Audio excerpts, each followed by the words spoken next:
Mhm.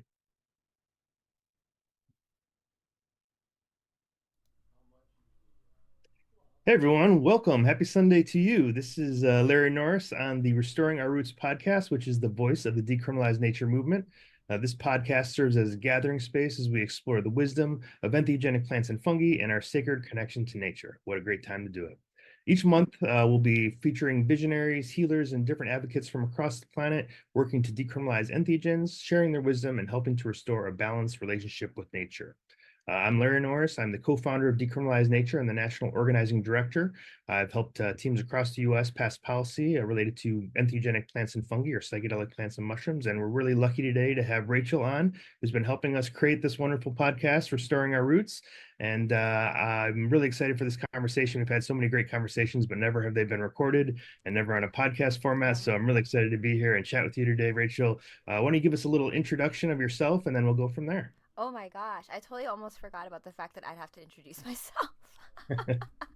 Okay, so I'd like to first say that I'm a multidimensional earth being. That's the way I like to preface all of like when I'm introducing myself, because I do owe entheogenic plants and fungi a lot to, I guess, a rediscovery of self.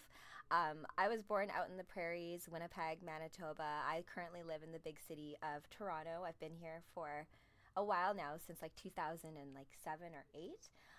But I've worked in corporate for a very long time, but I've now been using all those tools to help us launch this fun podcast, because tools such as like live streaming or like webinars or things like that are all things that I've used in regards to like digital project management. So things like getting types of software off the ground from start to finish has been kind of my MO, and kind of being a conductor of sorts for different people, right? And so this idea of building something like an application for diabetes, which is what I worked a lot on here, and I worked for UHN at the hospital in diabetes. So type 1 and type 2, we had an application called BANT, which was named after Dr. Frederick Banting, who discovered insulin. And we made this application as basically for people with diabetes to manage their their blood sugar, right? And so it was this way of like integrating your health with technology, but in a way for patients to be empowered. But of course, this is before I had my own psychedelic experiences, and I was involved in like health and working with a lot of people who are in, like we're working in this world because you want to help people, but then it became very clear that, you know, it's not really about that. It's about grant money and funding, and not really about the patient, and a lot about who gets credit for what. And this concept of like, insulin, although Frederick Banting, when he discovered it, was supposed to be free, he didn't want to patent it. I think it ended up being patented anyways, and you have to pay for insulin. So people who like you require it to live, it's not actually available to you, even in a country like Canada that I'm in that has free health care, right? So this, the languaging of all that when it comes to health care and all of this stuff has been kind of my background, and it's what I first drew me to working with Decriminalize Nature in the first place, because of the care that you had with languaging and storytelling, which is like ultimately what the mushies told me in my first breakthrough experience, that like those who tell the stories rule the world. I think Terence McKenna has also said this as well, and Plato has also said that those who tell the stories rule society. And it's true, because who's telling the stories that you tell in your head? Is it you, or have you been given stories that you maybe don't even have the full context for yet, right? And so just re-examining all of that, and just having a little bit more play with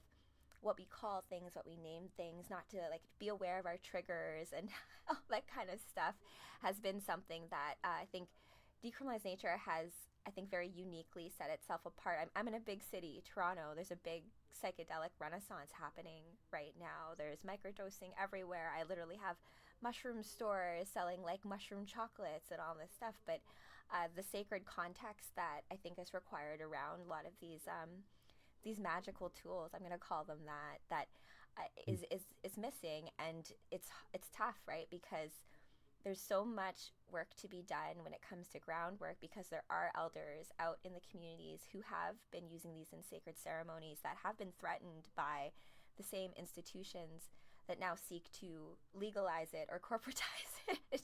So it's just been unpacking all of that.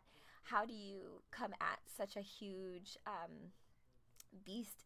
I'm not going to call it a beast, actually. It's actually, I would say, like a construct that has been built on top of just, it's an old system that's going away, and we are in the midst of a beautiful new revolution of how everything is going to like be in the future for our children who are going to be born in this age of Aquarius generation, where everyone's just going to be a lot more aware. People are not going to be taken by as many lies, but at the same time, we have things like AI, and tech has risen to this level that people's discerning skills have to come up, also level up. So I think that's enough for an intro. Yeah, thank you. Thank you. And there's so many, I mean, you touched on so many elements there that I think as we sort of move forward, we'll want to sort of tap into because there's a lot there. And I think, you're speaking to what's underlying a lot of this movement, what's underlying a lot of this sort of revolution of consciousness, as you were mentioning earlier, or this shift into a new paradigm or shift into a new, I guess, astrological space, or however you want to call that, this planetary alignment, or Yeah, how would you call yeah. that? Would you call it an The new astrological cosmic age, the new or cosmic age? Sure, yeah, sure. Yeah. I mean, what's going on there, and you see things happening that really sort of reflect a lot of people are having much deeper thoughts now around these bigger questions. And I think that's what we're trying to tap into. And if we can help guide some of the narrative away from the more controlled gatekeeping approach to these medicines, then perhaps we'll be able to, help more people connect with this higher self, this consciousness, this yeah, this space beyond, if you will. Yeah, so this is great. So you grew up, you said, in Winnipeg, kind of yeah. prairie land out there. What was kind of the sense of psychedelics or entheogens there, and Oh and, my and gosh, did it shift, I and had how the did you come across? oh my gosh, I had the worst magic mushroom trip when I was in my teens out in the prairies, but with a bunch of girls that I'm pretty sure I didn't like very much, and they didn't it's that's the set and setting thing, right? Of what you were Mhm. talking about. But yeah, like the prairies. When you were saying that, like what the vibe of what psychedelics are out in the prairies. Where did you grow up again, Larry? I grew up in Michigan, outside Detroit. Okay, so I feel like there's a vibe like out in like I guess like the west, you want to call it, if you have like space where there's like warehouses or things like where kids can just go out and like experiment, because I was born in the 80s, so um my generation kind of straddles the, you know, when things got really tech and people didn't like leave their houses and like, whereas like Winnipeg, of course, it was cold and stuff, but we did have a wonderful summer. And so this whole concept of like being able to just go out to a park and hang out with your friends and experiment with like whatever was kind of a thing. And uh, partying with your friends at different houses and like experimenting with like magic mushies. It was not, of course, done in like any kind of like sacred context. And I had like an experience where like the garden gnomes were talking to me and were telling me like, those girls hate you, they're talking about you. I'm like, what? Yeah, What is yeah. happening here? And I'm like, I'm never doing this ever again. And like that stayed with me for a while, because I was deathly afraid of magic mushrooms for a long, long time because of um, or actually all psychedelics. I'll say that I had a little bit of a prejudice against it because I went to an all girls Catholic school as well. So like Mhm. I was just like, drugs are bad. You can't. But at the same time, like you'd you'd also you'd have like this facade of like, I'm like this good Catholic schoolgirl, but on the side like you're partying and doing this other stuff. But at the same time, psychedelics are almost like brought up too many questions about Mhm. everything, and it just was like uncomfortable. And so I grew to be very fearful of them. And then until, of course, like I met my husband, and he had a very close relationship, I would say, with psychedelics in that world. I do think that certain people are born like with resonance for psychedelics. Like I tell him that I feel that males, like in terms of like psychedelics needing a vision quest, I feel like men are drawn to it in terms of like trying to like discover what their soul mission. But I shouldn't say that just men, but women have like, menstrual cycles and all these other kind of like rites of passage that happen whether or not you want them or not. But men don't have not necessarily built in. And so this need to kind of like have that time away into the subconscious realm, which is also, if we look at things symbolically, the subconscious realm is known as like your feminine aspect. If we're both Mhm. like male and female aspects, the receptive, subconscious, wild aspect was like, even though I'm in a female body, was like a scary one to look at. So it's been like a journey of like being like, oh, this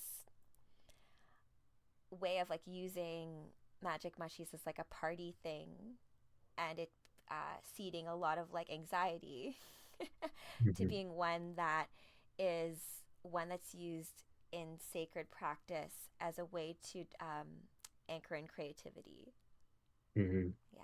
Yeah, it's beautiful. Yeah, and I think also it seems like there's two dynamics that are kind of playing out for you there. You're having the sort of religious Yeah. challenge, which was also about Yeah. sacred, but in a different, it kind of like puts you in a different direction. And then you have the party approach, which is not the sacred that maybe you were looking for initially. And I say that a lot with folks around integration is even with good friends, you're like, oh, why do you need integration? Can't you talk to your friends about it? Well, for some friends, Yeah. like, you can only talk about the party aspect, right? Oh, I melted my face off, or oh, I danced all night, or blah blah blah. But if as soon as you say, oh, I healed, or I Yeah. connected with the divine, or Yeah. wow, Yeah. You're you getting into understand this Buddhist nature or whatever, they're like, whoa, this is weird. I don't know about this. Don't talk about that stuff, right? it's so So kind crazy of how that becomes like that. That's the weird thing, right? right, Not the right, fact that right. like gnomes were talking to me. Right. Right. Yeah. So it creates isolation, right? And then all of a sudden you're sort of stuck with like, okay, I don't want to do this anymore. And so I think that's where helps building community is really helpful because you come across someone like your husband who's done it in a different way. Same thing for me in my initial journeys, came across somebody who knew, go Yeah. inward, close your eyes, have the space to like explore your inner worlds. Yeah. And that shifts everything because all of a sudden Yeah. you're like, wow, there's so much possibility there, right? So, Yeah. so take me through that. So now you're like kind of like, I don't know about this psychedelic thing. You meet someone, okay, this is interesting. There's another Yeah. option. What was that Yeah. first? What was, I guess, the first breakthrough where you're like, oh, wait, okay, there is something more here about that. Yeah, it's I always forget about this part of my life, but like I competed in fitness for a very long time. Like fitness and like bodybuilding competitions. That's like actually how Okay. myself and my husband actually first met. We were both personal trainers at a gym, like downtown Toronto. And so like this I actually, when he was into psychedelics, I was really like, that's cool.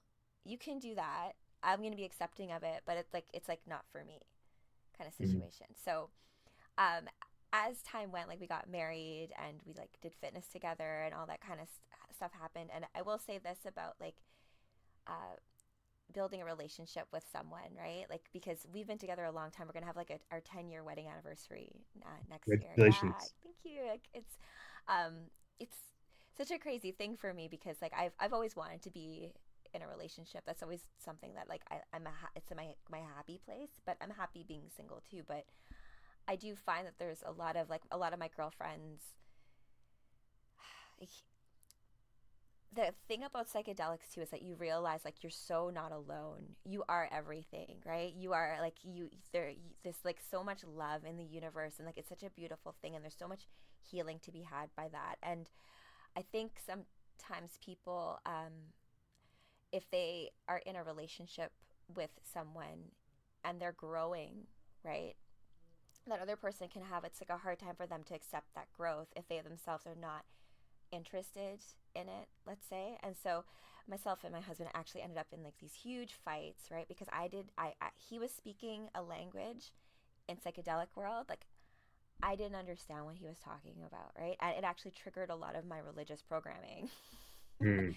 Right? I was like, this is like is this demonic, or like what is, who are you, like what entities are you talking to here? Like, and so like I didn't have my own experiences. I was very like divorced from my own dream worlds and my own imagination because I was in the corporate world. I was competing in fitness. Everything was so like material realm Mm. stuff, right? And um, I forget what it ended up happening that caused me to actually end up having a breakthrough experience. But I will say it's because I loved my husband and I trusted him that I had my foray into psychedelics and learned to realize what they truly are, despite all of this stigma that surrounds them and a lot of this negative storylines that exist around them, right? And even my own, right? Because uh, I had very limited experience with magic mushrooms, and yet I was going around being like, well, they're scary and they're not for me, and all this based on this very isolated one bad trip experience, right, that I had when I was like 15 years old. So it's kind of like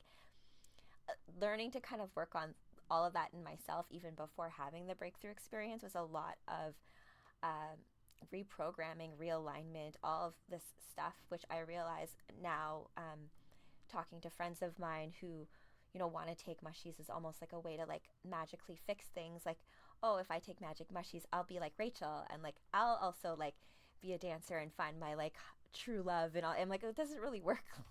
like I wish, but like, Right.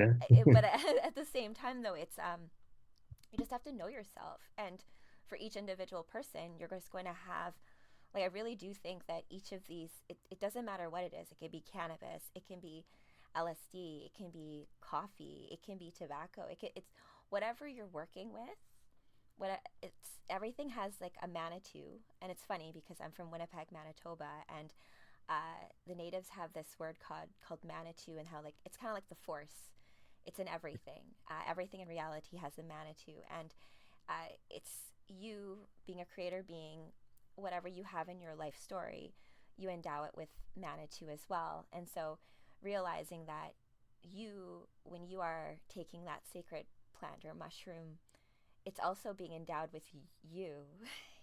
Mm. So like what you get in your trip or experience or journey is, while you can share that with others, is that there's a very unique intel symbol. Is there's some stuff in there that's up to you to kind of decipher, and the best way to decipher it is through things like movies, poems, art, songs. Everything artistic is all stuff pulled down from that etheric realm. And so all the stuff you find resonance in, I found, like, once you come back from that magic realm of the other world and you're in back 3D realm, it those symbolisms, like, they make a little bit more sense when you kind of interface them with, like, oh, a book I really love, it has this character in it, and that kind of matches a certain character in me. And Mm. because of that, I now know that perhaps my path is maybe this when I'm struggling with something. Mhm. Yeah. Is there anything in particular you can think of that um, you've had sort of insights or archetypes or symbols that you weren't familiar with, and then you research them afterwards, and all of a sudden you're like, wow, this actually lines up perfect. I mean, it sounds like you're pretty. I mean, maybe in the corporate world not so much, but now it seems like you're pretty well versed with symbolic stuff and all these other types of ways of looking at the world, archetypes and things.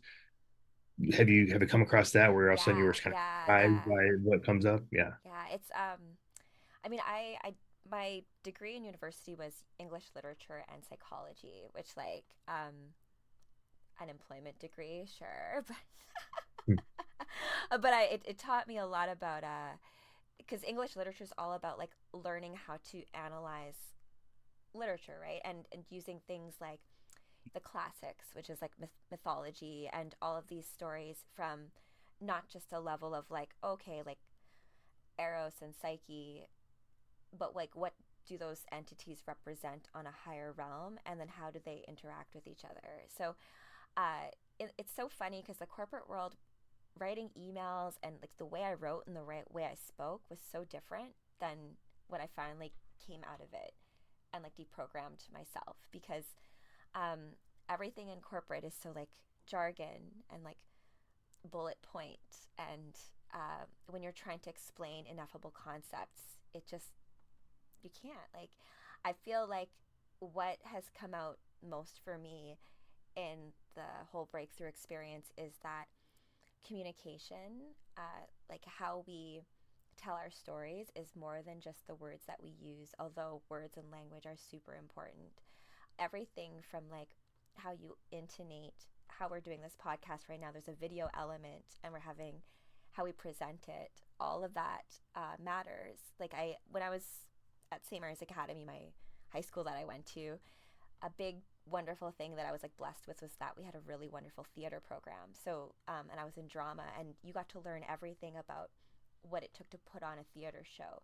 So how to light it, backstage, front stage, what's meant to be backstage. And I feel like that's the cool thing about psychedelics. You get to see backstage, right? You get to see like things from like this eagle eye view, or like from the creator perspective of like knowing what the script and how all that's going to happen.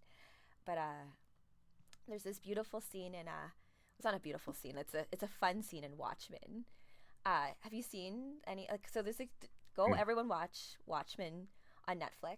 It's animated, but it's done like almost true to the comic book by Alan Moore. And there's a scene because Dr. Manhattan in this comic book, he sees time like it's not linear. It's always happening. He's like, it's 1985, it's 2000, it's this. People are like, where in time are you, Dr. Manhattan? He's just like, oh, like, so in it, he takes his lover Lori to Mars, and he's like, here, you're gonna tell me that you're sleeping with Night Owl, and she's like, okay, and so they continue to have a conversation, and then she tells him that she's sleeping with Night Owl, and he's like, oh my gosh, you're cheating on me, I'll surprise. And she's like, I don't understand how you can be surprised by anything when you already know everything that's going to happen.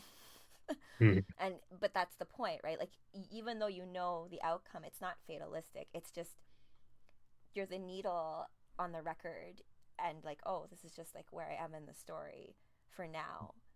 Mhm. And yeah, so like so archetypes and all of these kind of ways of talking about things symbolically, or like songs, or talking about music, they're all different ways of how we can kind of like, I'm going to convey what I saw in my inner world to you. And so us with all our different pieces of the map can have a bigger map of what that etheric realm looks like. So maybe each time we can do more in that world, and like maybe anchor that into this world a little more.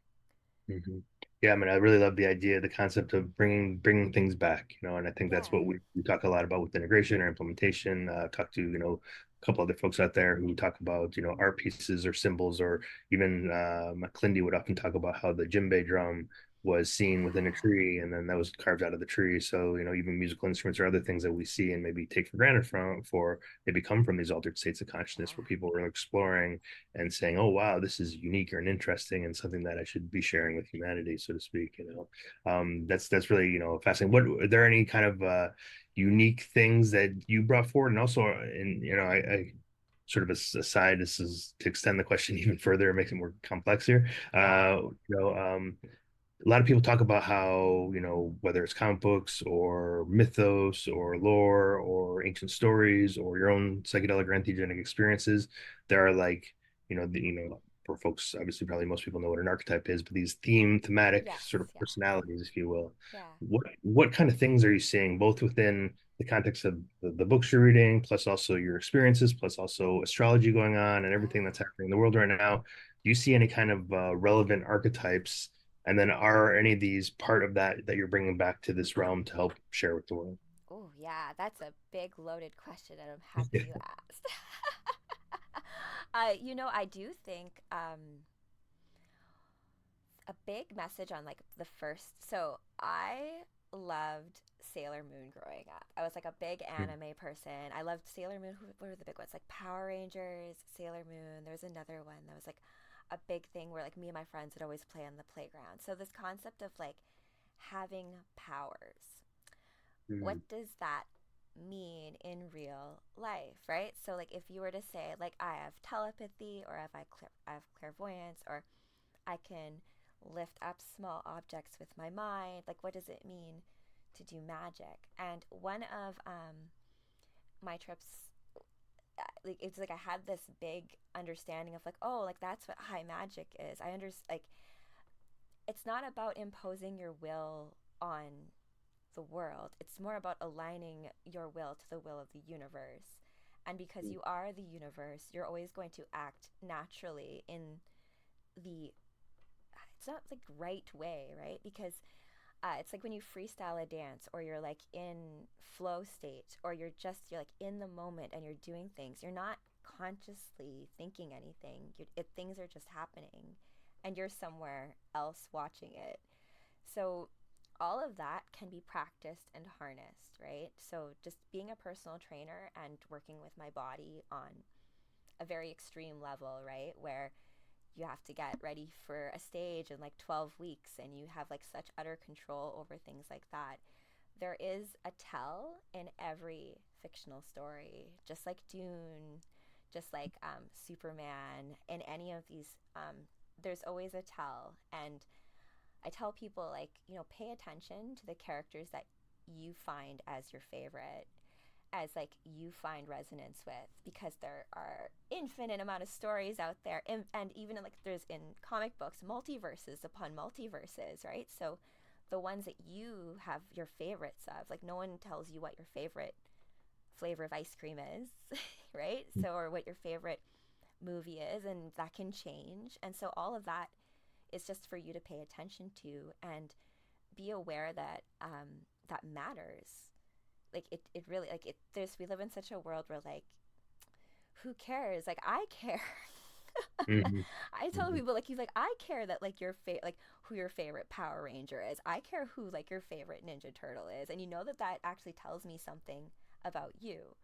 Mm-hmm. And because I know that about you, then maybe I recognize you from another life when we used to play. Like, so and that's why, like, when you meet certain people, like, it feels like you can talk forever, because whether or not you subscribe to past lives or not, it's just a matter of, like, we have done this before Mm-hmm. many, many times. And every time is an opportunity to create a new possibility and to create a new path. And we get very stuck in old ways and old patterns, even though, like, they're not really good for us, or they're not serving our grander purpose in this world. But what I've been told is that the message I need to get out to the world is that uh, we are in the time of superheroes. We are in the dream that our ancestors dreamed, and we are also in a point where our ancestors are waiting for us to dream them into life. So Mm-hmm. there's a lot at stake, but we've got this. But we just need to also get out of our own way and be brave, have courage, realize that Mother Earth, the cosmic opera that surrounds us and supports us, will have your back if you are in your right heart and you are doing exactly what it is that you're meant to be doing. The tricky part is deciphering what that is, because there's a lot of noise, and to follow your heart is not the easiest path. So it's one of those things where to strike a balance between protecting your heart and then also seeking out the others who can help support and believe you, right? Because even, like, powers, like I say, like, if you were meant to levitate a small object off the ground, let's say, like, your power is levitation, and then you're like, oh, wait a minute, I just want to, like, set stuff on fire, and that's not your power. Like, if you spend all your time practicing something that's not meant for you to do, you're gonna get very frustrated. Versus, like, if you were meant to be, like, walk through walls, or, like, time travel, there's so many. If you learning about superheroes, I'm like, wow, there's literally so many different powers. And if you look at the X-Men, each X-Men is completely different based on their genetic code, how they express their powers. Everything from healing factor to being able to have a diamond shield, to being able to, like, break things down to molecular level and back again. So all of these things have been kind of, like, worked out in the imagination realm of these comic books. If we are able to synthesize that in that world, there is a way to have that express in real life. It just takes longer. It just takes practice. It just takes time. And we can do it. We just need to stop it with the distractions and, like, focus. Just like when I got ready for fitness competitions, you can do anything. Like, get ready for, like, a show and have, like, a 6-pack of abs, or, like, in 12 weeks. Like, it's all possible. Like, your body will listen to you. It just takes time. Yeah, such an interesting idea about what like things that seem beyond us, like powers or other things like Yeah. that, and yet how we're still drawn to one or the other, or one character or the other. And you look at sort of the archetypes and sort of the characters, and you look at, like, mythos, and there's this whole idea of archetypal mythology. I had a teacher once that would say that and he's actually had a couple of very interesting examples of, like, that each of us, we just have to find who our character is, but each of Yeah. us are here representing that story. Yes. Now, it is creates a little bit of a fatalistic sense, which are all of a sudden it's like, okay, are not fatalistic but deterministic, where it's like, okay, Mm-hmm. this is what I'm going to do, and this is all I have to do. But you, like you're saying earlier, there is some flexibility there, but that you can sort of tap into that story and learn lessons from it. And each showed experiences where, a person that had this particular archetype, went through same life stories, met with the same people with the same names, went met Wow. with the same sort of, big sort of hero's journey type experiences, all these different types of things kind of mapped out. And it's kind of strange to see, like, wow, okay, so how much are we in relationship with the greater things out there, the forces, the beings, the spirits of nature, the sort of connections to something grander, and how are we playing out that storyline, and are we active in it, or are we sort of engaged with it, or are we more sort of receptive to it? Even like he talks also about this idea of the terror psychology, which is like that we're here to every city like Toronto Mm. brings the people there that are representing Toronto's archetype, not necessarily your Oh, archetype, but Toronto yeah. itself needs to be seen. And so the way it's going to be seen is bringing people together. Same here in the Bay Area, it brings the type of people together, and it has this sort of estuary feeling. It's a bay where a lot of different communities are coming together. And so Yeah. that's kind of really Yeah. what's kind of being represented. And so it's just a fascinating way to look at even space, because it brings us back to really appreciating nature and Yes. appreciating the environment and the place we're in, and really saying, like, how is this place speaking? And some people might say, oh, that's way out there, but like, how is that place speaking? What does it harm us to ask that question? Oh, What does it hurt to say, like, how can I become better engaged with the environment around me, the people around me, the communities, et cetera, et cetera? And so I think that's something that I've really been able to tap into a little bit more with entheogenic experiences, going to these different places too, and mm. seeing that the inner entities or beings or spirits change in these different places. Why is that? Do you What's find going that on? like when you go to different places, like even though you haven't been there before, you have like a memory of it? In the inner journey, or when I go to the place and Like didn't let's say do when you go in the place in like real life, like physically, and like I'd say like deja vu experiences. Mhm. Do you find that like Yeah, you have that like where it's like, oh, I've been here before, but you haven't been here there before, but you have been there before? yeah. I mean, that's happened occasionally with external places, but I think what's from like someone that's really interested in studying the inner experiences, the sense of familiarity, Yeah. so fascinating. It comes up over and over and over again.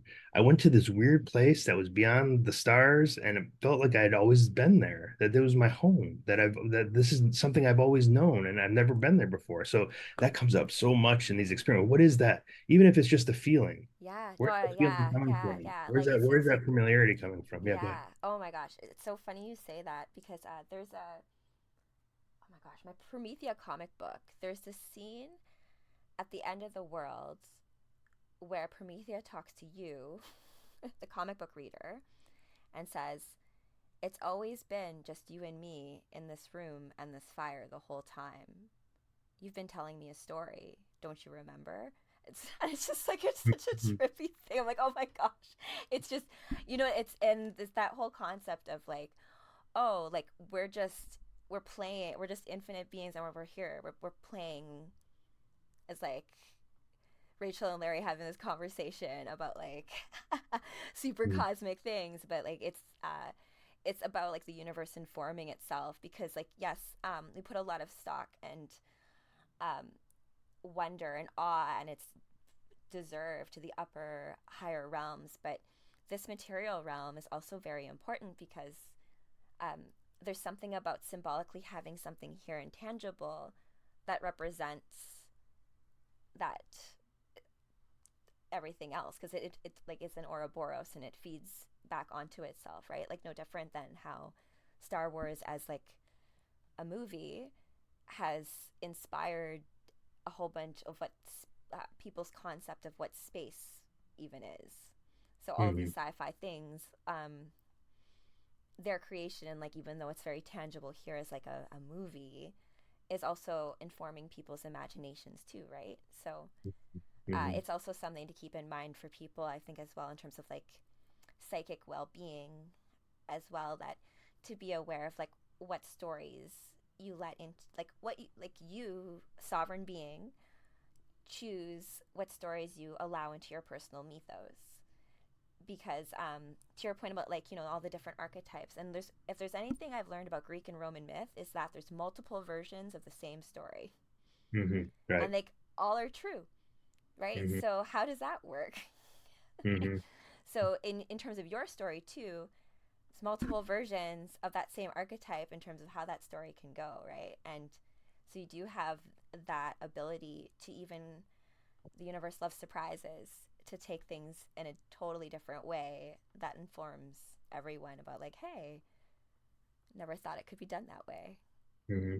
Yeah, and I think that's where, and I think when we started this conversation around this podcast today, it was like wanting to tap a little bit into languaging and things like that too. And it's kind of what you're tapping into here is that, you have these experiences, you want to bring them back. Yeah. How do you capture the ineffable? How do you share it with people? And then how do you make sure you language it in such a way that it doesn't get sort of bogged down or homogenized by, I came up with this thing. I'm going to coin this term today publicly. Oh, Uh, oh, do it. it's status quosis, which is status Ah. quo psychosis, status quo Ooh, that's good. I like that. mentality. Like you can't get like the Agent Smith of the Matrix, like you say something against the system, then somebody pops up and boom, status quosis happens, and all of a sudden they're You can't do defending that. defending the system, Yeah. defending the primary language that they're familiar with, not this new language that makes them think differently, that allows them to, be a little more critical about what it is, the narratives that they've been given, because again, the narrative is shaping how they see the world, how they see their Yeah, paradigm, how they engage with it, how they totally. practice with it, right? So to get everyone out of status quosis, I think that's what Oh my gosh, psychedelics that's really can do. Can really kind of shake it up, and then you're also you're open to new ideas and new languaging because you have now these concepts that you can't put words to. The yeah. system of language we have is just it's not prepared to respond to these big experiences. So maybe we'll talk a little bit. I know you have some marketing background as well. Like talk a little bit about language and shaping Oh and my gosh. crafting sort of reality, and then how we connect to our entheogenic experiences with that. Well, you know what? Language is an interesting thing too, because my father was is a retired now professor in computer science, right? So you think like code, right? Computer code, and how you if then statements, and how like all that is, that's how computers work, and like zeros and ones in terms of like there's communication, and then there's like the whole concept of like language, and the fact that like when you're saying something there's a frequency in that as well. So all these multi oh, and even acronyms as well, right? So if you have like you know NASA, and then like what those each of those like letters represent, or like IBM, and then what each of those represent. And so being in the corporate world, the amount of like acronyms that there were was insane. So you actually have like a word that it's basically computer speak, if I think about it, too many acronyms, as well as just jargon, and even things like Twitter, where you had like, I know that I think you can talk longer now on Twitter, but everything about how like we communicated started to really change rapidly when the internet started to be involved with like everything from like emails, how you write subject lines, how you like write so that your things are viral, things like hashtags, keywords, all of this stuff. That is not exactly how human beings communicate Mm-hmm. in like Mm-hmm. regular like. And if you want to tell a story and you're going to give me hashtag, that's like a terrible way to tell a story kind of thing. So uh a big thing that my one of my first breakthrough experiences showed me was the fact that I wrote a book when I was 14 years old. And so when I was 14, I was in grade 8, going from grade 8 to grade 9. And so that was like the transition from like, junior high to high school. So I was going to like St. Mary's Academy, and like my friends were all going to be separated. So I wrote a story about me and my friends discovering that we were like ancient warrior archetypes from Atlantis, and we were called to like save Mount Olympus from this evil queen that was taking over all the myths and making all of them like bad stories, Mm-hmm.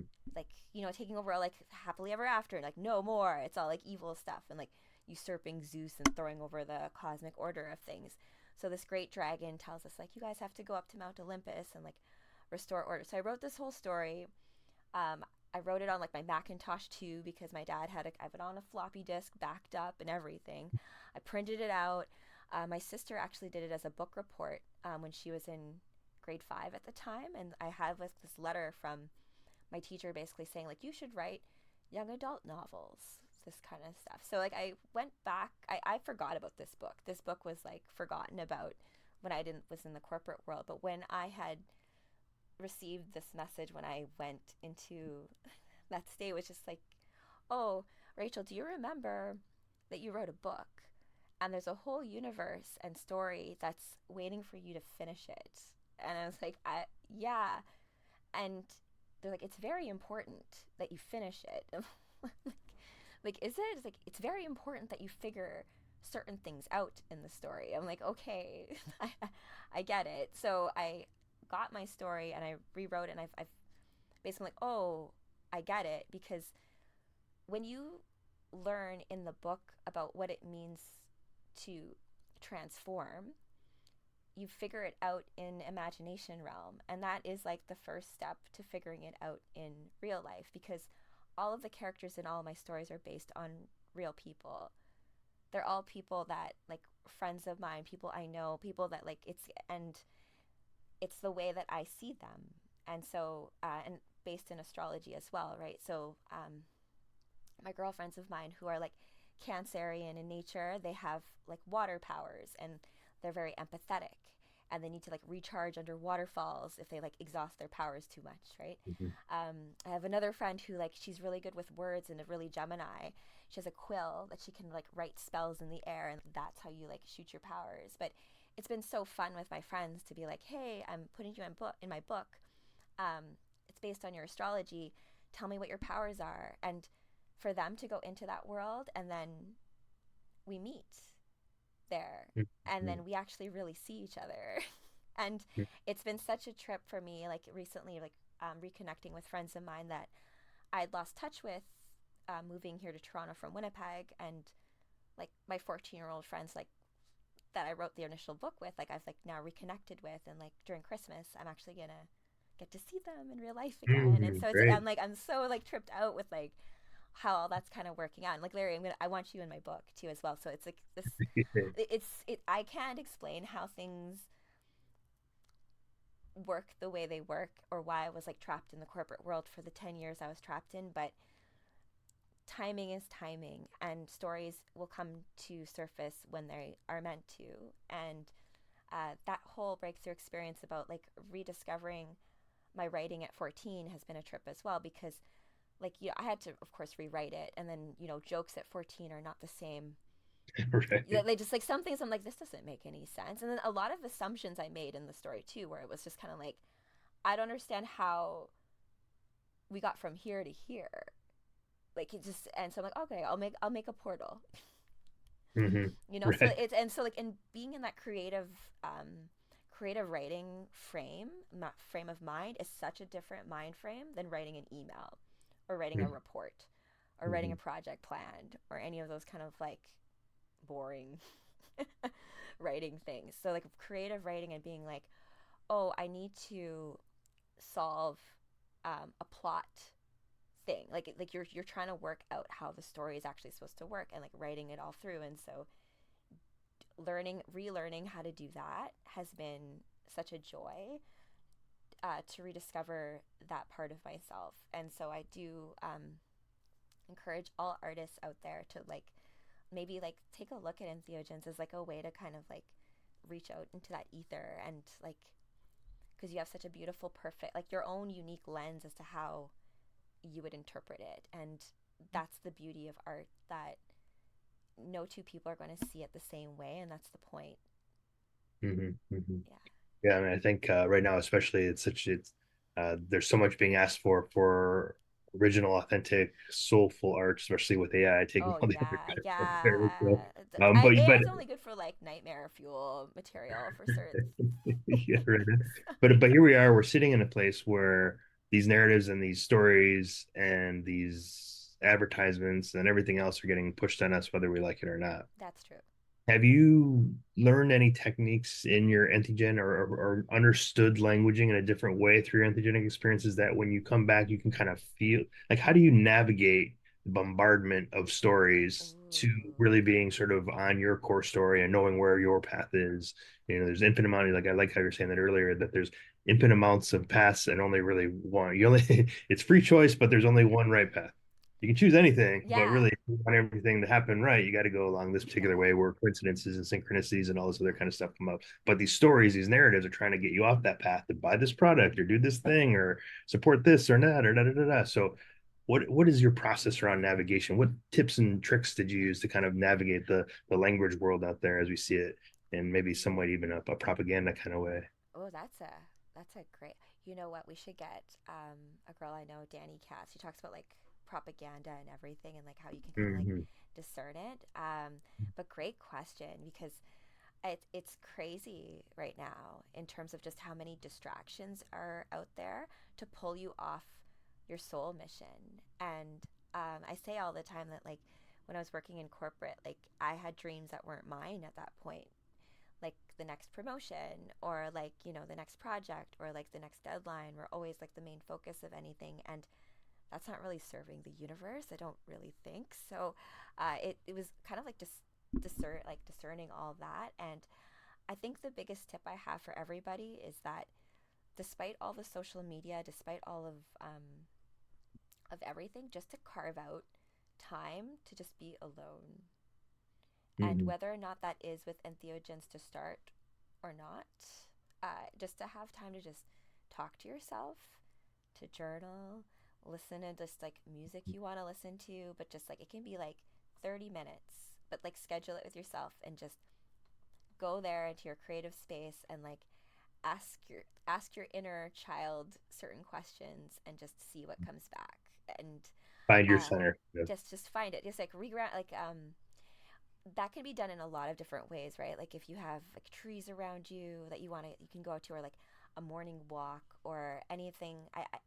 I hesitate to say meditation because I feel like that comes with it a lot of like loaded stuff with it, being like, well, I need to like or like or do this or like have my mind be quiet. I'm like, you're not forcing your mind to be quiet or any of that. It's just find a nice actual quiet spot that's away from like electromagnetic radiation, and which is tough, right? Because our Mm-hmm. homes are full of it. So, but just to try to find a little spot that even like for yourself, psychically, you can create these kinds of things too. And like this sounds woo, but even as simple as like having like salt, a salt circle around you, or like things that represent the elements, like a feather and like a crystal, a bowl of water, like the four elements around you in a circle, or just even like blessing the space around you, just to be like, okay, this is now a sacred space, this is a sacred time, this is for me, I'm going to, and just to say it out loud. And like even if it sounds like cheesy, like I've had to get used to that, just like what you say matters so much. And Mm-hmm. even more so like the fact you think it too, right? Like when I personal train people, I say like your body hears everything that your mind says, right? So if you're approaching everything and being like, oh, I'm so weak, I can never do this, I'm like awful, and like all this in your inner head, I'm like, yeah, you're the rest of your body's like, okay, well, I guess I am a piece of crap.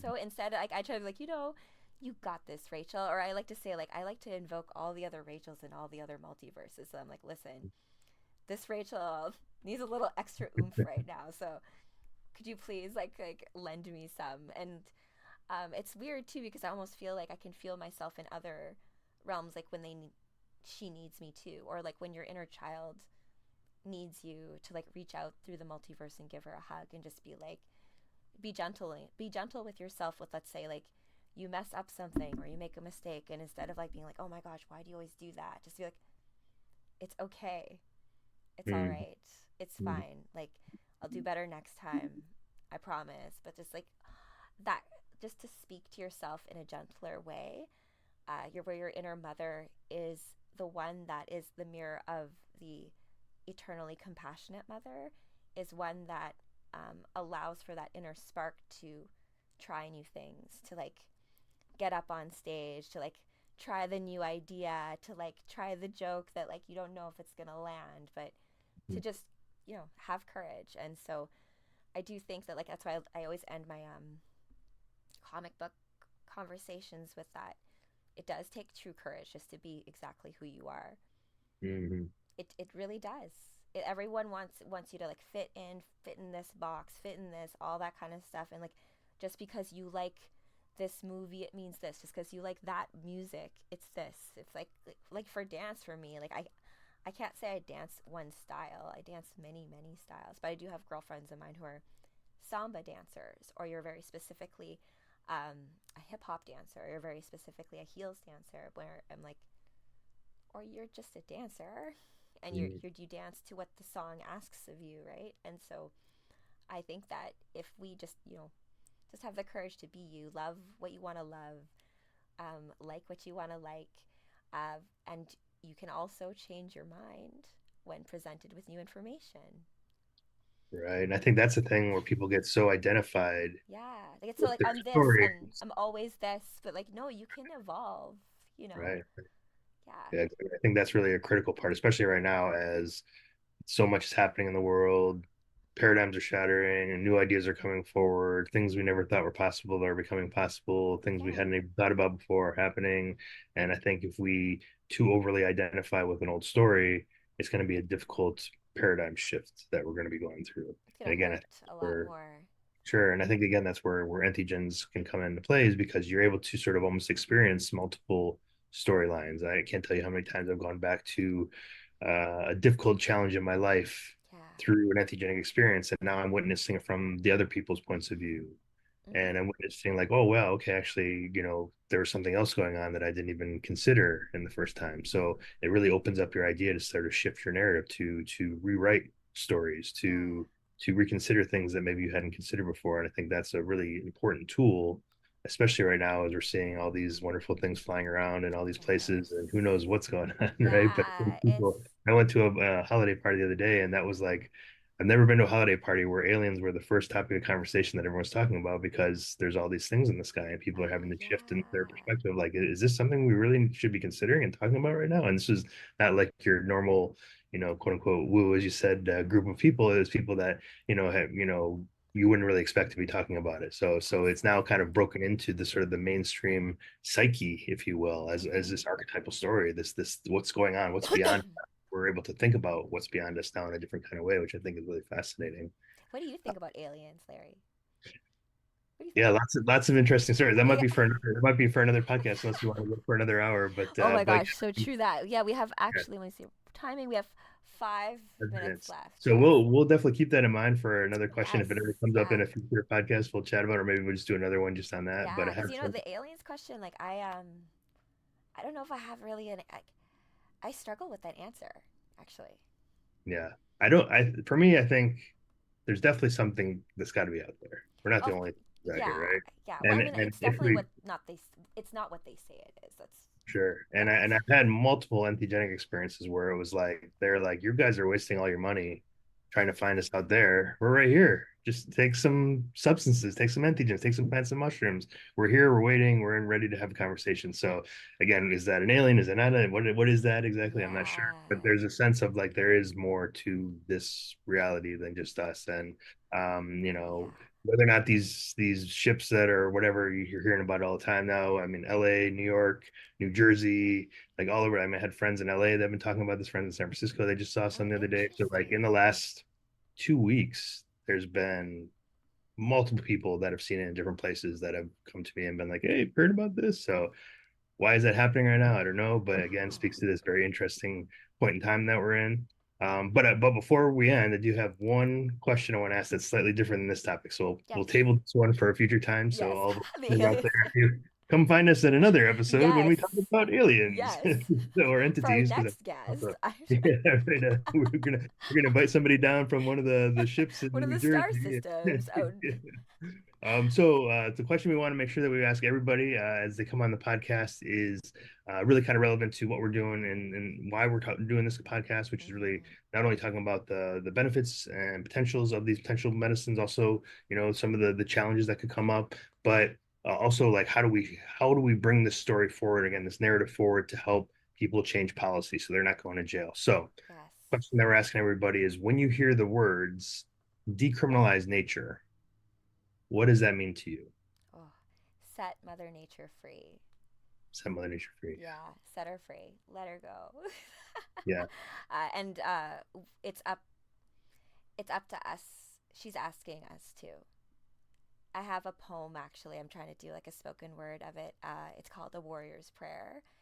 And when I hear Decriminalize Nature, it's just, like that warrior cry of just like, let her go. It's just, she's been on such lockdown of people like having a claim and like all this stuff on the land.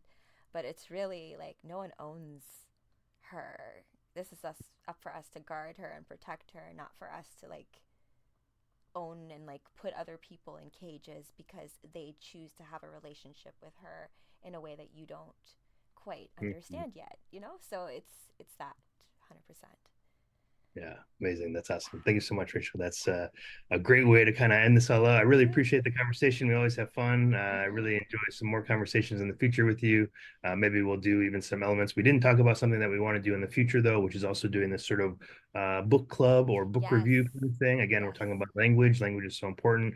I'd love to sit with you and maybe, or maybe some other guests as well, and just kind of go over chapters in books. A friend of mine was listening to the Michael Pollan book on audio the other day, and she had to keep pressing pause because I'd be like, well, there's this thing, oh, this thing. You notice he uses this word right here. That kind of shows his I mindset around love that more so regulatory much. model, blah blah blah. And so, like, Yeah. Yeah, how do we because even like it's parse so like in words? all of those books, it's like there's so much encoded, and Yeah, uh what you take from certain passages is different than what I'm going to take, and so in the conversation of that is like something new. And so it's just, yeah, there's a huge there there with that. right, So, right, yeah. absolutely, absolutely. Yeah, even if it's just examples, just get people interested in the rhythm of that, how that looks. So I don't know if there are any questions at all, but if there Let isn't, me just maybe we double could. check. Let's see here. Oh no, I just had, when are we going to be live next? 2 Sundays from now on the 22nd of December. Yes. If everything works out perfectly, we'll have another one of our board members from Decriminalize Nature, Kutsi Valadez or Angelica Valadez, who will be here talking about her approach to medicine work. Her family is Huiratica, so she's been doing a lot of work with peyote, the Nice. huichol down in Mexico for a long time. So we'll talk a little bit about that as well. And yeah, we're looking forward to a good holiday end of the year. Yeah. So thank you again, Rachel, for being here. Thank you for setting this up and keeping us on all the different platforms, and really excited to continue getting all our voices out here. So appreciate it. And until next time, Until next tune time. in, stay rooted, and let's grow together. I'm Larry Norris, and this is the Decriminalize Nature Restoring Our Roots podcast.